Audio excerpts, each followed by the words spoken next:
Buenos días. Vamos a continuar con el ciclo de sesiones académicas de posgrado en análisis, teoría e historia de la arquitectura. Y hoy tenemos el placer de recibir al profesor Rodrigo de Falla.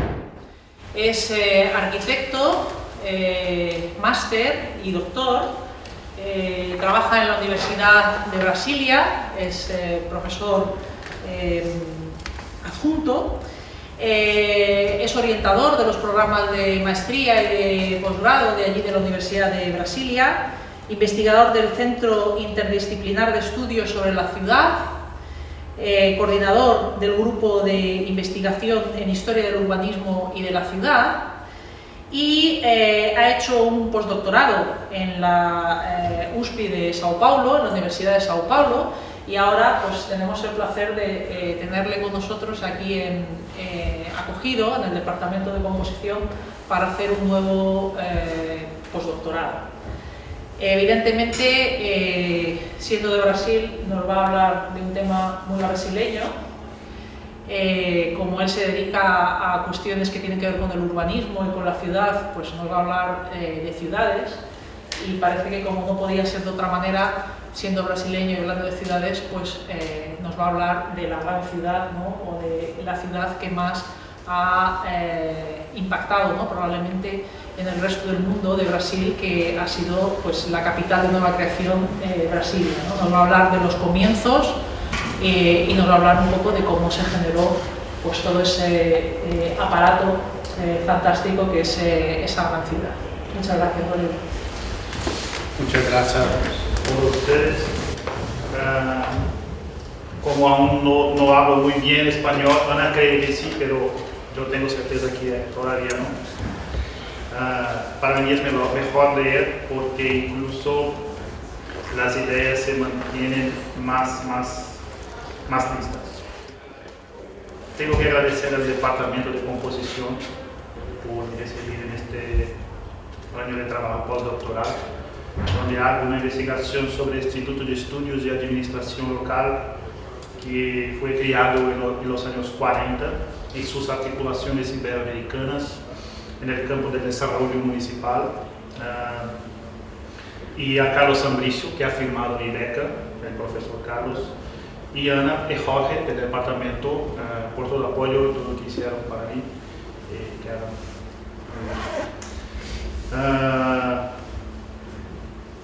Hablar de Brasilia es una cosa interesante. Yo no trabajo con Brasilia, su arquitectura, su urbanismo, tampoco. Brasilia para mí es un hecho que tiene interés en el contexto del desarrollo urbano regional brasileño de los años 60, en este contexto que trabajaré para ustedes. Brasilia, por su dimensión histórica innegable en el desarrollo nacional y por su complejidad urbanística, será siempre un reto para los historiadores urbanos y del urbanismo. Reto que actualmente pasa incluso por la construcción de alguna nueva mirada interpretativa, una nueva puerta conceptual. En ese sentido, la propuesta presentada en la editorial para el libro Ciudad y Vivienda en América Latina, coordinada por Carlos Ambricio y publicada por la editorial Lampreado, fue fundamental para esta nueva puerta interpretativa, aquella en la que el debate urbanístico presente en el plan piloto desarrollado por Lúcio Costa para la construcción de Brasilia no se limita a este como objeto autónomo en sí mismo. En ese sentido, el texto escrito para el libro, y que es la estructura de esa conferencia, tiene tres partes. Parte 1, el plan piloto de Brasilia como parte del macroplaneamiento gubernamental desde la llamada, aunque conceptualmente muy polémica, Revolución de 30, cuando se iniciaron los procesos de infraestructuración institucional y territorial que orientaron a la consolidación de la industrialización como base estructural de la economía y del desarrollo nacional. Parte 2. El plan piloto de Brasilia en el contexto brasileño de los debates entre los ámbitos profesionales de la ingeniería politécnica y de la arquitectura moderna sobre la construcción del urbanismo en Brasil como práctica y pensamiento profesional. Parte 3. La interpretación sobre el plan urbanístico elaborado por Lúcio Costa en el contexto del debate político, ideológico, económico y social en su día. Pensamos entonces. Parte 1. Brasilia, meta estructural de desarrollo dependiente. Abordándola desde el macroplaneamiento gubernamental brasileño, es fundamental comprender la nueva capital como parte que es del desarrollo nacional asociado al que fue llamado como Revolución de 1930, es decir, como una de las coyunturas que representaron a posteriori el papel histórico de ese cambio político, sobre todo con respecto a las implicaciones en el proceso de urbanización que la base industrial de la economía representó en el transcurso de todo el siglo XX. Sin embargo, no significa relegar principios y concepciones diferentes en el ámbito del planeamiento económico que orientaron los dos grandes bloques gubernamentales entre las décadas de 30 y 60. El primer bloque, representado por Getúlio Vargas desde 1930 hasta 45, en este caso integralmente insertado en el contexto de la llamada Revolución de 30. El segundo, representado por Juscelino Kubitschek desde 1956 hasta 60, ya en el ámbito de la redemocratización instaurada con el final del Estado Nuevo. O sea, la historia del desarrollo nacional en el Brasil a partir de 30 ha sido marcada por el cambio estructural en la base económica profundamente agraria hasta entonces, es decir, desde el movimiento republicano de 1889, caracterizado principalmente por una política económica externa de tipo liberal, agroexportadora basada en la producción de café.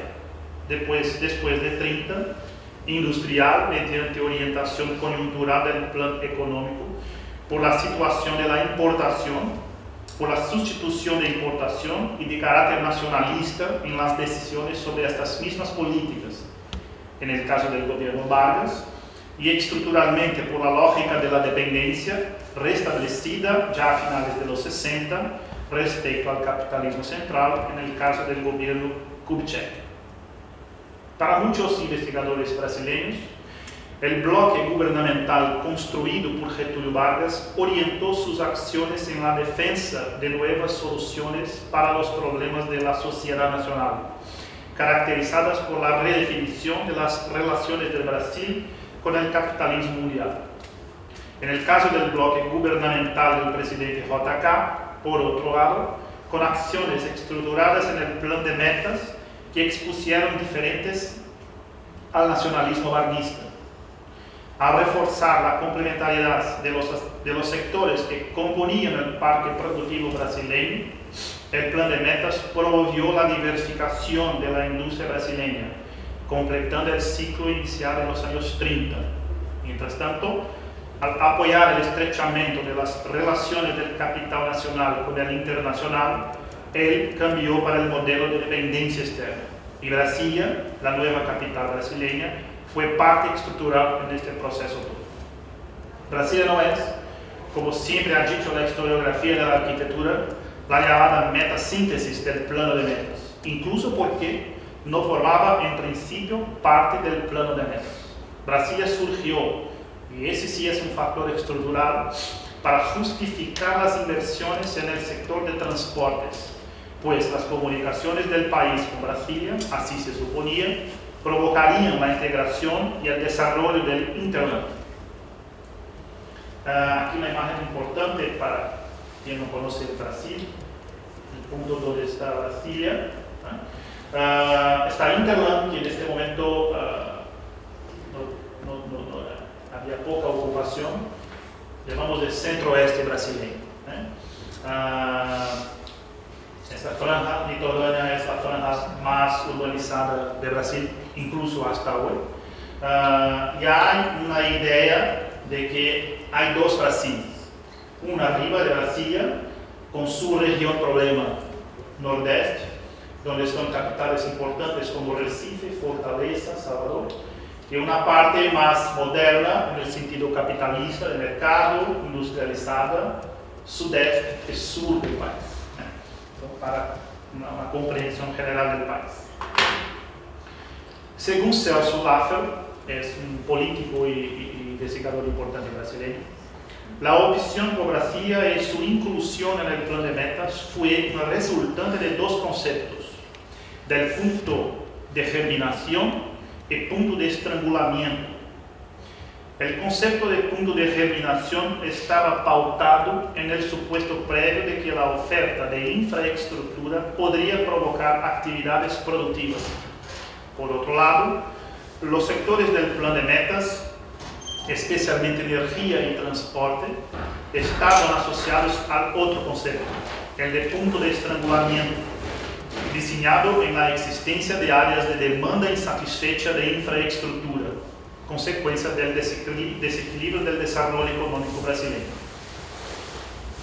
En ese sentido, como decisión política estructurada en la orientación técnica del plan gubernamental, Brasilia se consustanció en la complementariedad y de los dos conceptos, el de estrangulamiento y de germinación, asociando la necesidad de eliminación de esa demanda insatisfecha con la necesidad de oferta de infraestructura para la expansión de la economía y del desarrollo nacional. Una decisión política que contiene dos temporalidades. La primera relacionada con la elaboración del proyecto urbanístico, la segunda con la construcción, siendo esta sí fundamental para consolidar los dos conceptos.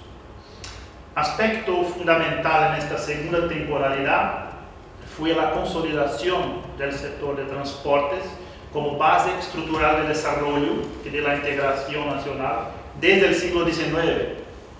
Un momento, aquí.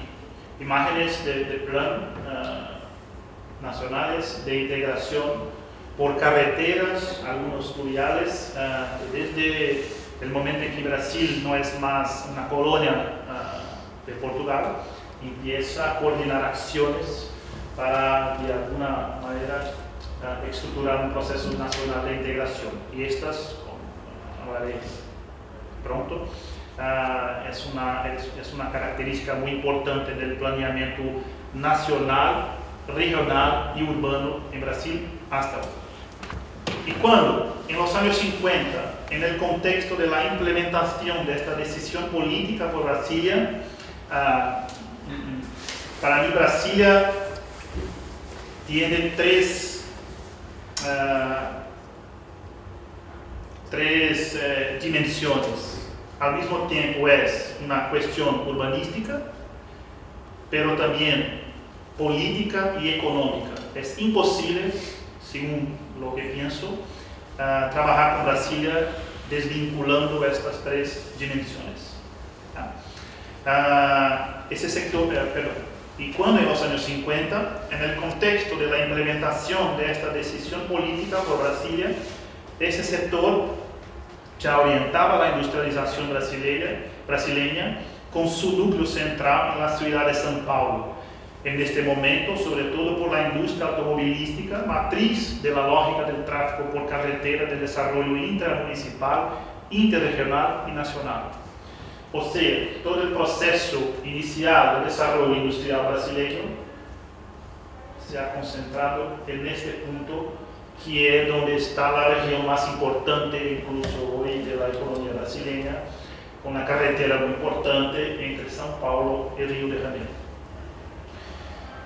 En ese sentido, no hay que olvidar que Brasilia es la expresión y representación del proceso de desarrollo por sistemas de transportes, en su caso, reforzando históricamente la primacía del tráfico por carretera, como una concepción vial para el plan gubernamental con respecto al deseado proceso de integración nacional. Y más, esa concepción vial también estructuró el propio proyecto urbanístico desarrollado por Lúcio Costa y que orienta los procesos de planeamiento urbano hasta hoy en Brasilia o en Brasil todo. Aún con respecto a Brasilia como decisión política del plan gubernamental para el desarrollo nacional, es importante reconocer su papel inductor de la expansión de la economía nacional desde los años 60. No obstante, resultado de una decisión que produjo todavía más infraestructura física e institucional para la expansión del capital, principalmente internacional, que según Ottaviani, importante sociólogo brasileño, acabó por consolidar y expandir el capitalismo dependiente, como ha ocurrido a lo largo del siglo XX, según concepciones y orientaciones por la, pero aún no alcanzada, reducción de los desequilibrios regionales y la concreción de una economía de mercado, esta sí alcanzada, aunque en regiones específicas del territorio nacional, sobre todo las regiones sur y sudeste, como estas dos. Y como metasíntesis de la concepción del plan gubernamental que hizo viable la reelaboración de la dependencia estructural, Brasilia puede interpretarse como una gran paradoja para el proceso histórico del desarrollo nacional, que permite incluso forjar una idea de desconstrucción de la economía y del desarrollo. Un proceso contradictorio. Por un lado, representación simbólica en el imaginario social del progreso nacional y del desarrollo regional, de la interiorización de la urbanización, y por otro, representación económica y política de la dependencia estructural y desestructuración macroeconómica severamente explicitada después de la fase de euforia que vivió el Brasil entre 57 y 60. En este escenario nacional, social y macroeconómico gestado entre la decisión política por la concepción y ejecución de la capital, es que hemos hecho el análisis, o sea, Brasilia como ápice del proceso de sustitución de importaciones desde los años 30, sobre todo después de 45, en el marco de la redemocratización liberal de la Constitución de 46, asociada al capital internacional, es decir, base fundamental de la expansión territorial para la reproducción de este capital en Brasil, estructurada en la política económica del presidente Juscelino Kubitschek. Por todo eso es innegable la importancia de la decisión por Brasilia, decisión política, en los procesos de desarrollo nacional, desde las rupturas estructurales de la década de 30, sean aquellas en el campo del desarrollo económico urbano e industrial, o aquella en el campo de la infraestructuración institucional del Estado. Imágenes sin gran importancia en este momento, pero para informar la importancia de este desarrollo institucional con la creación de instituciones en el gobierno federal brasileño, Consejo Federal de Comercio Exterior, Departamento Administrativo de Servicio Público, Instituto Brasileño de Geografía y Estadística, o al mismo tiempo en las ciudades brasileñas, a partir de una acción de modernización de la gestión con muchos cambios estructurales, por ejemplo en el caso de Río de Janeiro, con la creación en este momento, no está muy bien, pero de una accesión de urbanismo, Río, São Paulo, Recife y muchas otras ciudades brasileñas en este momento van a crear sus departamentos de planeamiento, de urbanismo, comisiones de planes, entre otros. A ver, no hay que olvidar entonces que Brasilia y su construcción, aunque parezca contradictoria ahora de ser visto, ha sido la metasíntesis, sin embargo, la metasíntesis del desarrollo dependiente. ¿Y por qué? Las condiciones de la deuda brasileña a lo largo de los años 60 y el bajo crecimiento de la economía estuvieron directamente relacionados con efecto, todavía no solo, de los costos de la construcción. Por todo eso, la idea de un doble proceso de contradicción, como he dicho, incluso es esto, creo, la gran calidad de la decisión política.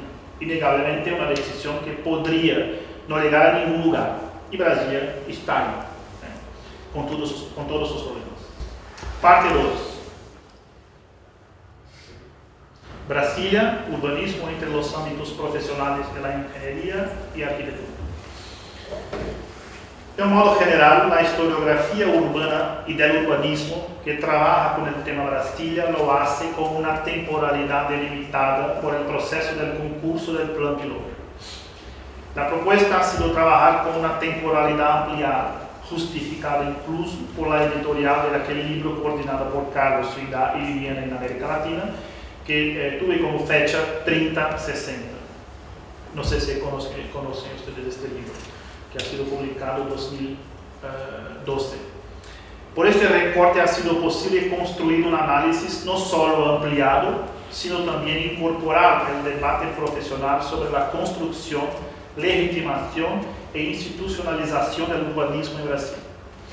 Y la entrada sobre el año 30 permite abordar el debate urbanístico por la actuación del ámbito profesional de la ingeniería politécnica y no todavía de la arquitectura. Por ejemplo, con los planes para Belo Horizonte del siglo XIX, que para nosotros es el primer plano urbanístico brasileño, un plano para Nuevo Ramal de cerca de la ciudad de Vitória, hecho por Saturnino de Brito, que es uno de los más importantes ingenieros sanitarios urbanistas brasileños entre finales del siglo XIX y primeros años, décadas del siglo XX. Estudio de un plan de avenidas para São Paulo, del ingeniero Prestes Faia, incluso un plan importante porque estructuró efectivamente lo que es São Paulo hoy. Y sobre todo, el plan de remodelación, extensión, embellecimiento del Río de Janeiro por Alfred Agache. Para mí el plan urbanístico y el plan director más importante de la historia del urbanismo en Brasil y do Brasil. En aquel momento, los arquitectos todavía no formaban parte de esta estructuración del urbanismo en la esfera pública, en la institucionalización del urbanismo como sector de la administración municipal y en la actuación profesional por las obras urbanas, planes urbanísticos de expansión. Esa inserción en el debate urbanístico ocurriría con los arquitectos, según las investigaciones de Cristina Lem de la Facultad de Arquitectura y Urbanismo de São Paulo, la USP, solo a partir de la creación de las facultades de arquitectura y urbanismo a finales de los años 40. Tan solo después de esa década, la actuación de los arquitectos se daría de forma más incisiva, organizada aún así, en dos ejes. Un de ellos, la propia continuación de la actuación de los ingenieros, y una segunda, por la entrada de las ideas del movimiento moderno en arquitectura articulado a los CIANs. Por ese segundo eje resultó el debate sobre el plan urbanístico de Brasil, aunque todavía no llega a ser un plan íntegra y exclusivamente asociado a los preceptos de la Carta de Atenas. Es decir, hubo también una interlocución con otros programas de urbanismo y desarrollo urbano, Ciudad Jardín, Ciudad Lineal, en Madrid, Unidades de Vecindad, entre otros. En ese contexto, en cierto modo anunciando el debate intelectual en el marco de los ámbitos profesionales, ingenieros, arquitectos, sobre el campo profesional de urbanismo, van a surgir las polémicas que involucraron a Agache y Le Corbusier, cada uno de ellos dialogando más incisivamente con uno de los dos ámbitos profesionales. Agache con el de la ingeniería, Le Corbusier con el de la arquitectura. Y es del conocimiento de la historiografía del urbanismo en Brasil que la deliberación formal e institucional se decantó por el pensamiento urbanístico asociado a la ingeniería, o sea, por Alfred Agache, que desarrolló el primer gran plan director brasileño. Aquí en este caso, una imagen del plan de saneamiento que ha hecho Agache. La comprensión historiográfica sobre esa deliberación debe ocurrir desde la pregunta: ¿qué es lo que interesaba a los profesionales ingenieros respecto a los procedimientos y concepciones que en aquel momento actuaban en la esfera pública y privada por la institucionalización del urbanismo en las ciudades del Río de Janeiro y en el Brasil, de un modo general, en las décadas de 20 y 30? Una respuesta se encuentra en este proceso de institucionalización del urbanismo en la administración municipal, sea de la capital federal, en aquel momento Rio de Janeiro, sea de las otras más importantes ciudades brasileñas, como São Paulo. Movimiento de interpretación que sobrepasa el entendimiento de que todo el proceso de estructuración pública municipal, en el sentido de crear las primeras secciones de urbanismo, comisiones del plan cadastral, en aquel momento estaba vinculado a los profesionales que provenían de la ingeniería, sobre todo de los ingenieros de los ayuntamientos. Y lo que estos profesionales pretendían pasaba por lo que se denominaría planeamiento urbano. Pensar la ciudad mediante estudios previos de intervención y extensión con informaciones geográficas, sociales, económicas, etc. Trabajo que no era lo que hacía Le Corbusier y tampoco la arquitectura moderna. La interlocución de él siguió, en el caso de Le Corbusier, con los profesionales que en este momento estaban repensando la propia arquitectura brasileña, como Lúcio Costa, fundamental en el debate y concepción sobre el proyecto del Ministerio de Educación y Sanidad en Rio de Janeiro, este sí determinante en la consolidación de la arquitectura y del urbanismo modernistas en Brasil. Aquí solo imágenes del plan Agache, con una diferencia muy particular, lo que le proponía, por ejemplo, Le Corbusier, que es la gran infraestructura urbana. Imágenes de una idea incluso muy clásica de coordinación, de ejecución del proyecto, que fue motivo de muchas contradicciones entre los dos y de muchas críticas por parte de Le Corbusier. Y aquí la imagen es de que lo que para mí es la actuación de Le Corbusier en Brasil más importante, que es el Ministerio de Educación y Sanidad. De este modo, la elección de Alfred Agache recayó sobre todo en la práctica del urbanismo que se caracterizaba por los planes de remodelación mediante estudio metódico de informaciones sobre la ciudad para desarrollar un plan de conjunto de área urbana. El urbanismo como práctica profesional fue construido y legitimado inicialmente a partir del ámbito profesional de la ingeniería, aunque en ese mismo contexto y hacia comienzos de la segunda mitad del siglo XX, el campo de disputas entre los profesionales en defensa de sus prácticas haya permanecido abierto.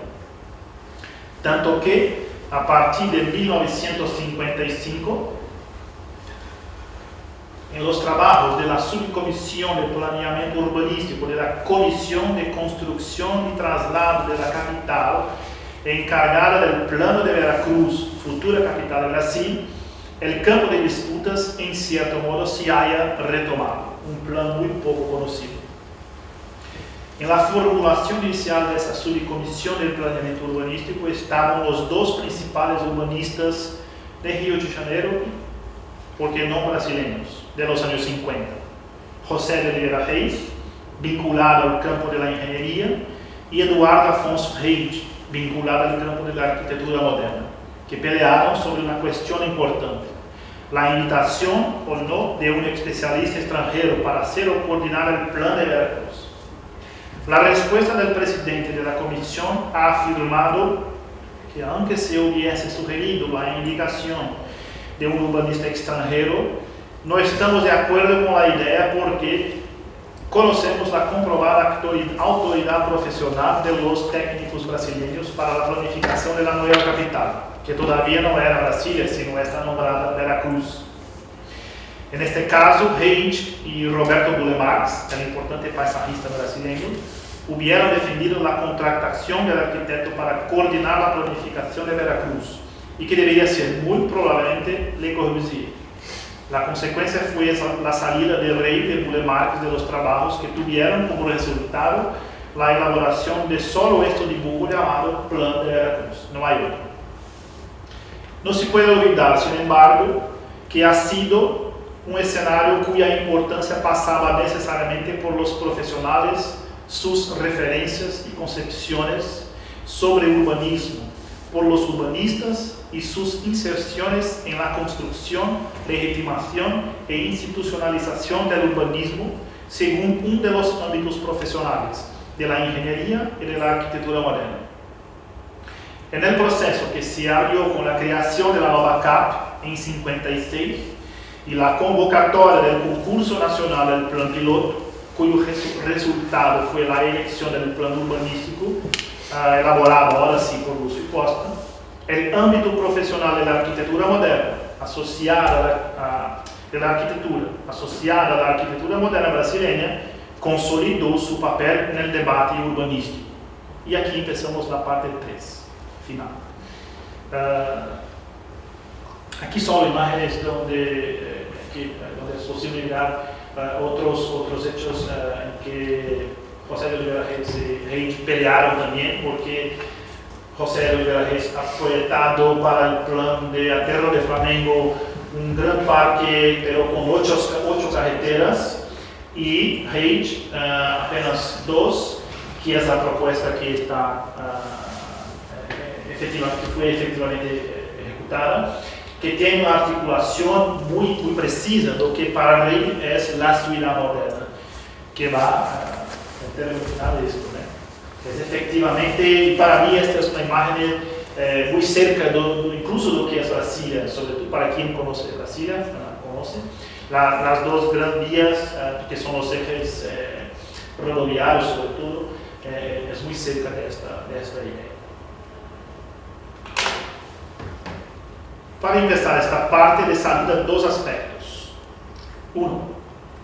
El concurso se convocó en septiembre de 56 y las propuestas se abrieron en marzo de 57. La convocatoria llevaba el título de Concurso para Plano Piloto da Nova Capital do Brasil, lo que significaba un proyecto urbanístico que antecediese a la elaboración de planos regionales para darle soporte. 2. El proyecto ganador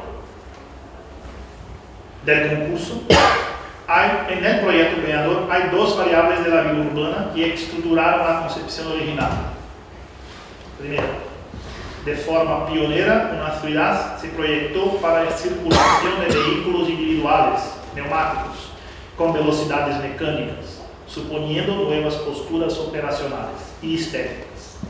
Segundo, el sistema de propiedad de superbloque y supermanzana, que provocó la reacción de los sectores liberales más ortodoxos de la sociedad brasileña y política en aquel momento. Sobre el primer aspecto, el propio Lúcio Costa declara en el preámbulo del informe presentado al concurso que la concepción urbanística de la ciudad propiamente dicha no será, en su caso, una consecuencia del planeamiento regional, sino la causa de este. Su fundación es lo que dará oportunidad al posterior desarrollo planeado de la región. Aquí claramente Lúcio Costa compartía aquel concepto de punto de germinación que habló. Por eso que podríamos decir que se trata de un acto deliberado de posesión de un gesto todavía desbravador en los moldes de la tradición colonial. A pesar de todo, el planeamiento posterior a la construcción de la ciudad, de hecho, nunca llegó a elaborarse, y la denominación del plan piloto se convirtió tan solo en el nombre, entre comillas, del barrio histórico de la ciudad. ¿Y por qué?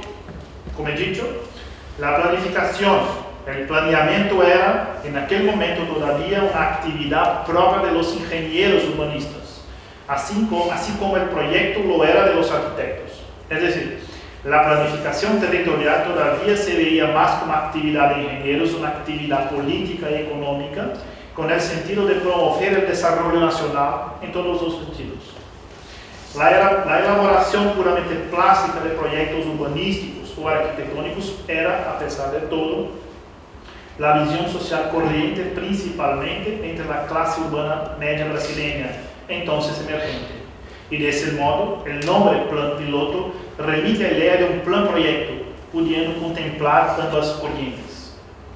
Se otorgó al proyecto de la nueva capital un carácter eminentemente constructivo, y eso se acentúa con la oferta a los concursantes de todos los mapas y planos topográficos, suelos, subsuelos. Sin embargo, ninguna referencia a población tampoco incluye necesidades funcionales del gobierno, o sea, se ofreció todas las condiciones para la elaboración de proyectos de urbanismo, arquitectura e ingeniería estructural, pero nada para la elaboración de un plan regional o de desarrollo de la ciudad. De verdad, o mejor, así se ha analizado, el concurso busca no solo construir una capital, sino mucho más que eso, construir una idea de nación con una cultura propia. La afirmación de una arquitectura y de un urbanismo con carácter nacional propio es, de hecho, tanto o más importante que la propia construcción de la ciudad. El sentido de todo para Juscelino era el de su amarre político, crear una euforia nacionalista, satisfaciendo de este modo a sus aliados, incluso aquellos del bloque retorista, y sacando el foco de las atenciones populares hacia la política económica, volcada a los intereses del gran capital internacional. Kubitschek fue el encargado de implantar una industria automovilística, también base estructural de la industrialización, he dicho, apoyada en montadoras alemanas y norteamericanas. La implantación de esa industria automovilística en el Brasil en este mismo periodo y como parte integrante del plan de metas resultó también decisiva para el proyecto propuesto por Lúcio Costa. No olvidemos que la ciudad fue pensada para el automóvil individual. La estructura vial leal, que es la imagen del cartel incluso, que se le atribuyó para el vehículo sobre neumáticos y no para los caminos, por ejemplo, como Sol y Mata, inegadamente uno de las referencias del proyecto, respondía perfectamente a las propagandas de la industria naciente en Brasil, lo que fundamentalmente reforzaba aquella tradición vial o por carretera, como ya expuesto. Una ciudad enteramente proyectada para el automóvil, aunque usando las técnicas más avanzadas de la época, pagó el precio de ser pionera. Sus dimensiones no fueron las más adecuadas para el crecimiento, ni de la población, ni del número de vehículos neumáticos, que sucedió y derivó de la propia construcción de la capital. Imágenes de la importancia de la estructura vial de las carreteras y la imagen de los problemas que en Brasil hoy con el proceso después de metropolización, de crecimiento de la ciudad. Pero el automóvil tiene un papel poco explotado en la crítica, cuyo foco principal es la estética urbana. Las personas pasaron a desplazarse con velocidad por encima de los 40, lo que producía una sucesión repetitiva de formas, estableciendo un recorrido urbanístico con un ritmo muy bien definido. De todos modos, el automóvil se erigió como uno de los personajes más importantes de la vida urbana de Brasil, y en ese sentido, Brasil resultó un gran marketing de la industria automovilística en Brasil. Con eso se instaló en el país una industria enteramente dependiente de las matrices extranjeras, lo que contrastaba imperceptiblemente para la población menos politizada con la euforia nacionalista propuesta. En otras palabras, el automóvil trajo para el diseño de la ciudad las contradicciones relativas a la implantación de una política industrial para la nación. Entrando ahora en lo que es seguramente una de las grandes problemáticas del desarrollo nacional y las relaciones que tiene con cuestiones sociales y económicas, hablaremos de la propiedad de la tierra. Según palabras de Lúcio Costa, queda el problema de cómo disponer del terreno y hacerlo accesible al capital privado. Entiendo que las manzanas no deben ser parceladas, sugiriendo, en vez de la venta de los lotes, la venta de cuotas de terreno, cuyo valor dependerá del sector en causa, con el fin de no frenar el planeamiento actual y las posibles remodelaciones futuras. El sistema efectivamente implantado por la nueva CAP de venta de proyecciones se mostró más comprensible para el sistema jurídico brasileño. Aquí imágenes de esto, ¿no? La implantación de los bloques, donde no hay más la idea original de los lotes individuales, incluso porque hasta hoy no hay propiedad privada en Brasilia. La tierra es toda pública, solo se tiene una parte, una cuota de la proyección de cada habitación en los lotes. Además, su propuesta estableció, solo una otra imagen, esta es la cuadra, no la más importante, pero aquella que ha sido dibujada, concebida, proyectada según el proyecto original. Para quien lo conoce, aquí es la catedral de Oscar Niemeyer, esta es la super cuadra, super manzana 107 107, 108 a izquierda, né? É uma estrutura que incluso hasta hoy se mantiene. Además, su propuesta estableció una guerra sorda con los agentes inmobiliarios, los juristas, los propietarios rurales de la región y los liberales más ortodoxos, que veían en el sistema propuesto trazas reales o virtuales de una idea de socialismo. Para la construcción de la ciudad entre 57 y 60, Juscelino entregó la presidencia de la Nova CAP al ingeniero Israel Pinheiro, afiliado al Partido Social Demócrata. Bajo su dirección de la compañía urbanizadora, tomó las decisiones relativas al desarrollo de los riesgos preliminares del plan premiado, haciéndolos técnicamente ejecutables. En este proceso se introdujeron modificaciones importantes para el desarrollo de la ciudad, incluso según consideraciones de los jurados. Por ejemplo, aquellas que fueron hechas por Sir William Hawthorne, pues según él había demasiada cantidad indiscriminada de tierra entre el centro gubernamental y el lago. Aquí una imagen con estas consideraciones. Mira, para él esta parte estaba demasiadamente vacía. Hablaré de esto pronto. Que el aeropuerto quizás tenga que alejarse más en el plano original, muy cerca de la parte final o inicial de la asa sur de Brasilia, que la parte más lejana de los lagos y penínsulas no se utilizaban para vivienda. Mira, no hay nada proyectado, incluso no hay nada proyectado en esta línea. Con el pretexto de estas observaciones, la Nova CAP adoptó las siguientes medidas. Desplazó el conjunto urbano en dirección al lago. La diferencia de la Plaza de los Tres Poderes es evidente. Amplió las áreas residenciales. Ya está. Aquí la propuesta original, la creación de viviendas individuales y la creación de una otra franja de supermanzanas que hablaré luego. Y, como he dicho, la localización del aeropuerto, inicialmente en este punto, y ahora, como ya está en Brasilia, aquí. Las áreas residenciales crean una franja más de supermanzanas llamadas económicas, con 3 pisos, sin pilotis y sin ascensores, que son estas, que están en la cuadra 408 de Brasil. El desplazamiento del conjunto urbano proyectado cambió también la plataforma de autobuses, que debería estar a nivel de terreno. Aquí solo la imagen final, con los cambios y la ejecución. Aquí. Así se suprimió el gran local de manifestaciones urbanas. Se suprimió, de hecho, el centro urbano, que más tarde se convertiría en el centro metropolitano. Esta modificación del proyecto original agradó especialmente a los conservadores, contrarios a la construcción de la nueva capital, ya que reducía las posibilidades de manifestación política a los laboristas, sindicalistas, estudiantes, comunistas y socialistas. Solución que concordaba con las palabras del ingeniero Israel Pinheiro, que ha dicho: la nueva capital, entre comillas, debería ser una tranquila ciudad administrativa sin, mira, la incómoda presencia de estudiantes y obreros. Cerramos.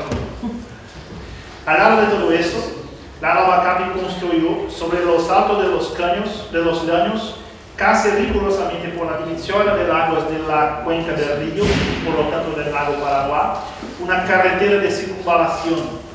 Esa carretera era conocida en los tiempos de la construcción de la capital como franja sanitaria, puesto que delimitando la cuenca del lago marca la línea divisoria de la área supuestamente protegida. Aquí imágenes de cómo la construcción y lo cambio creó modificaciones en la estructura de la rodoviaria del plan piloto. Una imagen para el Congreso y para parte posterior con la torre. Y aquí imágenes de lo que ha efectivamente sido construido, son detalles. Este es el punto de cruce entre los dos ejes. Este es el eje rodoviario y este el eje monumental. Aquí son detalles un poco más actuales. La idea de una gran plaza debería estar aquí en este punto, pero mira que hay vacío, no hay plaza ninguna, no hay posibilidad de articulación, de manifestación ninguna. Entonces, los cambios en este sentido fueron muy importantes para esa idea un poco más conservadora. Y aquí la imagen que he dicho de la vía de circulación que demarca la diferencia o la área de protección, que es esto. Mira, aquí el plano. Empezamos por aquí.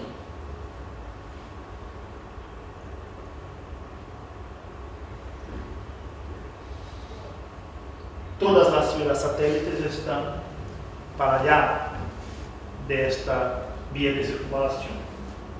Esto, que es parte de una de ellas, así como muchas otras, solo están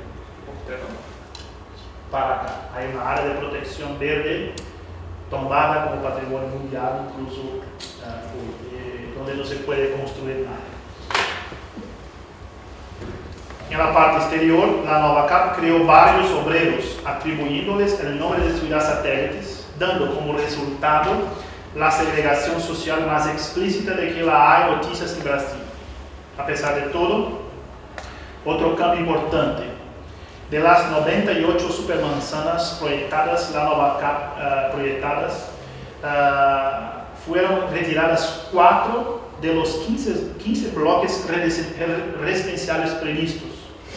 Aquí la propuesta original con los 15 y aquí, después de los 4, solo 11. Todos esos cambios en el proyecto inicial dejaron traslucir claramente algunos hechos. En primer lugar, hubo una política deliberada de la Nova Cap de reducción de las densidades por una expansión de la área ocupada. Una política que contradijo con el gran número de trabajadores que afluyeron a la nueva capital en busca de trabajo. Hubo una clara política de segregación de las poblaciones obreras en barrios caracterizados, para mí, falsamente como ciudades satélites. Hubo en el plan piloto una reducción significativa de la oferta de vivienda que llevó a una excesiva valoración de los inmuebles residenciales según el interés de los agentes inmobiliarios. Estos mismos agentes y el mercado son aún las grandes fuerzas de la tremenda exclusión social y espacial de todo el Distrito Federal en esta primera década del siglo XX, pasados 50 años de la inauguración. En su gran mayoría, los obreros viven en los barrios externos al barrio Plan Piloto, generalmente caracterizados por la precariedad de la infraestructura urbana y de los servicios públicos, por la precariedad del transporte público, que recibe poca o ninguna atención de los gobiernos y de sus políticas públicas, aún centradas en la apertura de vías de circulación para automóviles. Ahora sí, por fin, es posible decir que Brasil es proyectada y construida para la vida administrativa. Hoy el barrio Plan Piloto es depositario de los problemas resultantes de la efectiva inexistencia de políticas de desarrollo regional, de políticas de ampliación y descentralización de las actividades económicas productivas. El sueño que Brasilia imaginó la vida en medio de áreas verdes,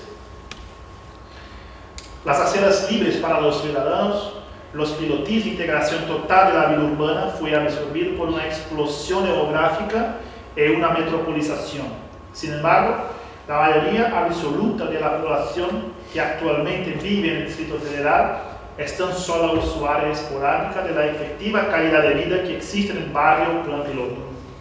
Usos restringidos a los desplazamientos diarios para sus actividades profesionales, ya sean actividades formales o informales. Para gran parte de los que viven en los barrios dispersos por el territorio del Distrito Federal, sobre todo los barrios pobres, el sueño de la ciudad es tan solo un conjunto de imágenes que en velocidad pasan por las ventanas de los precarios autobuses que transportan al diario al trabajador que desde comienzos de la construcción de este sueño fue excluir de él, siempre en beneficio de las élites administrativas nacionales. Es así, las que vivieron y viven este sueño que siempre será la realidad política fuera de lo común, tan poco común como la compleja y contradictoria organización social, cultural, política y económica que es Brasil, cuya capital se llama Brasil. Ya está. Muchas gracias a todos.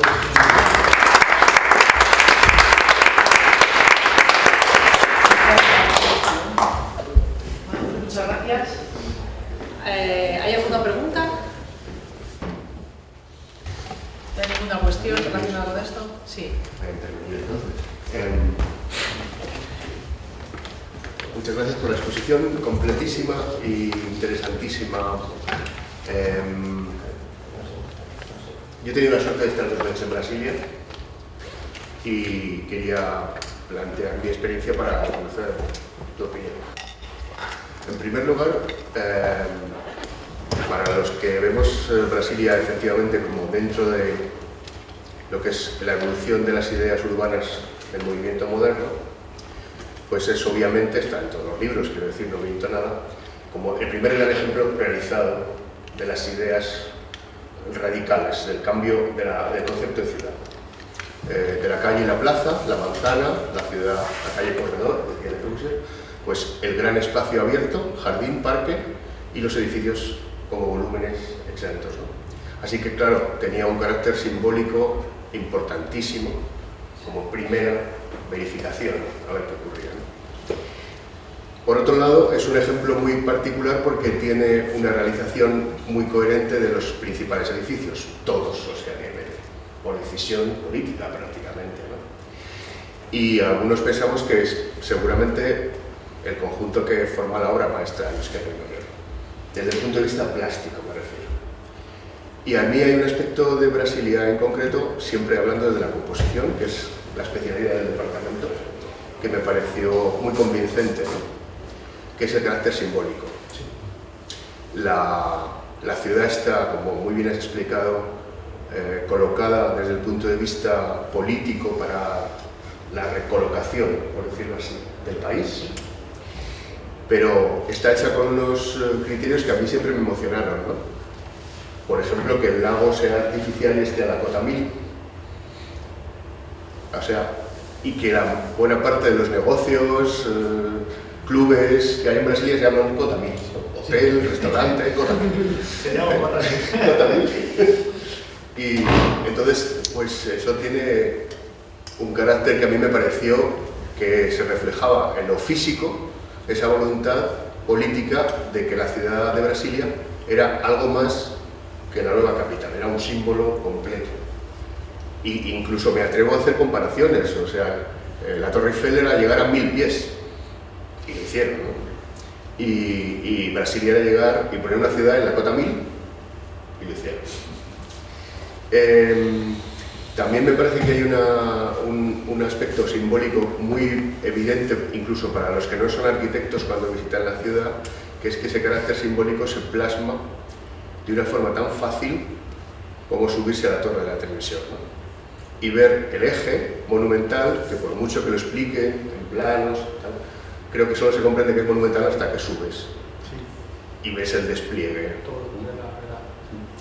Sobre todo con ese remate tan simbólico como es la Plaza de los Tres Poderes, porque ha tenido que llegar la capital de Brasilia a hacer a esa escala lo que hizo la Ilustración con la política, ¿no? El poder ejecutivo, el poder legislativo, el poder judicial separados, cada uno con una pieza arquitectónica impecable. Sí. Y además prácticamente colocado en ese eje visual que separa los dos bloques de la administración, ¿no? Esa es mi primera experiencia que quería compartir, ¿no? con todos los asistentes desde el punto de vista del arquitecto. Desde el punto de vista del ciudadano, solo voy a explicar que tuve dos experiencias. La primera es la experiencia de que un colega te enseñe la ciudad. Un colega muy con voluntad de contarlo todo, como tú has hecho aquí. Es decir, Brasilia no es solo lo que veis aquí y lo que aparece en los libros, también son las ciudades satélites. Entonces, 2 días dirigido y guiado por arquitecto en coche, y Brasilia es lo que era Brasilia, lo que nos esperábamos. El eje monumental, los 3 niveles de la rodoviaria, del centro, la materialización de aquellos esquemas que hacían los ingleses, Alison y Pearson, ¿no? 3 niveles, la ciudad del futuro, los peatones en un sitio, bien, perfecto. Pero también las ciudades satélite, las autoconstrucciones. Al día siguiente nuestro colega nos dejó solos en Brasil. Y entonces espontáneamente intentamos hacer la vida que hacíamos aquí, hasta que aparecimos en mitad de una de esas rotondas de autopista, perdidos como unos parias, ¿no? Y entonces tuve esa sensación efectivamente de haber vivido esas 2 formas de entender esta ciudad.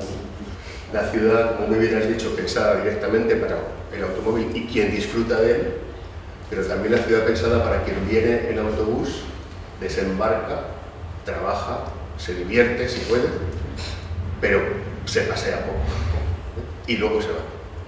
Y como la última experiencia de este mismo verano, tengo que decir que me ha resultado agradable comprobar que hay mucha más vida en el centro de Brasilia en 2013 que la que yo vi en 1995, porque algunos de estos grandes centros comerciales que han aparecido en tus fotos junto al cruce de las vías se han convertido en algo más parecido a lo que aquí vivimos un poco como, bueno, centro comercial. O sea, ya me puedo pasar toda la tarde comprando, tomando café, y luego ya me iré a casa a las 10 de la noche, ¿no? Y bueno, quería solo compartirlo con vosotros, pero me gustaría saber tu opinión también. ¿Otra? No, te decía que quería comentarlo, pero que también... Quería... No, sí, voy a comentar, pero pregunto si hay ¿Alguna cosa más? No, Yo dejo solo. ha dicho todo. Efectivamente, la composición del eje monumental donde están los ministerios no es porque soy brasileño o de Brasil ahora, pero desde el punto de vista del proyecto arquitectónico del mundo es fenomenal. Hay una comprensión de Lúcio Costa y Oscar Niemeyer de la importancia del paisaje, del espacio libre, que no sé dónde está si no hay ahí. Es impresionante. Pero hay una cosa en la parte final, que es la experiencia de vida ciudadana. Vive en Brasilia desde 2008, 7 años. Una cosa que he comprendido es que la vida en Brasilia de los ciudadanos no está en el eje monumental. No vivimos allí. Vivimos en las supercuadras, donde la vida humana es fenomenal, en los centros comerciales que son abiertos, no se cierran nunca. Y por esto que he comprendido que las críticas de Jamie Jacobs, entre otros, en parte son equivocadas, porque hicieron la crítica sobre el vacío que hay, creo, sobre todo en el gran eje monumental, pero no se vive allí. La Plaza de los Tres Poderes, muchos brasileños, ¿cómo puede una plaza cerrar, sin árboles, sin nada, encerrado brasileño con ese calor? Mi formación tiene esta concepción, pero después que llegué a Brasilia he comprendido que la Plaza de los Tres Poderes no podría ser de otra manera, porque es una plaza política. Estuve en la pose de la presidenta Dilma, donde pude mirar lo que es la Plaza de los Tres Poderes, el eje monumental, lleno de gente conmemorando, festejando. Es una plaza que no podría ser de otra manera, porque la plaza donde vivimos están en las supermanzanas, hay pequeñas plazas, hay un parque todo, allí están los jóvenes, los mayores, todos, y no en la Plaza de los Tres Poderes. Me gusta mucho la rodoviaria del Plan Piloto. Es para mí una experiencia arquitectónica, urbanística fenomenal. Sus niveles, los obreros, la gente, es una gran infraestructura metropolitana. Y no es poco incluso porque es uno de los pocos, si no estoy equivocado, es un proyecto de Lúcio Costa. Él ha hecho la rodoviaria del Piloto, asimismo la torre, los dos puntos centrales para comprender Brasilia, porque él ha hecho el proyecto del urbanismo y no Oscar Niemeyer. Entonces la rodoviaria es para mí fenomenal, la comprensión, incluso me gusta más el cambio y la idea de los niveles para pasear de coche estupendo, mirar las cosas con velocidad, es una experiencia particular vivir en Brasilia. Ha dicho todo, no tengo que decir más. Me gusta mucho hoy vivir en Brasil, mucho. Claro, el problema de la exclusión, de la pobreza brasileña, donde viven los trabajadores, lamentable, los políticos no quieren más nada, no sé mantener esta diferencia. En este punto tengo una posición contraria a la defensa del patrimonio de las áreas vacías, parte de ellas, porque claro, no olvidemos que el eje monumental y el rodoviario no se puede cambiar, es patrimonio de la humanidad, pero para mí hay espacios libres que podrían sufrir intervenciones para habitación de los trabajadores. No sé si Lúcio Costa se oponería a esto, pero es muy polémico, porque hay una idea de una defensa integral, absoluta. Sí, comprendo que el vacío en Brasilia es más importante que la arquitectura. Los tribunales, los palacios en Brasilia solo existen porque Oscar ha comprendido el vacío. Él es el que estructura el vacío de la ciudad. El vacío tiene sentido arquitectónico en Brasilia. Pero hay vacíos que para mí no necesitan estar. Ahora en la condición de vida de los trabajadores, con la necesidad de empezar políticas habitacionales en Brasil, creo que algunas partes podrían sufrir alteraciones desde el punto de vista del tomamiento. Muchas gracias. ¿Una cuestión más?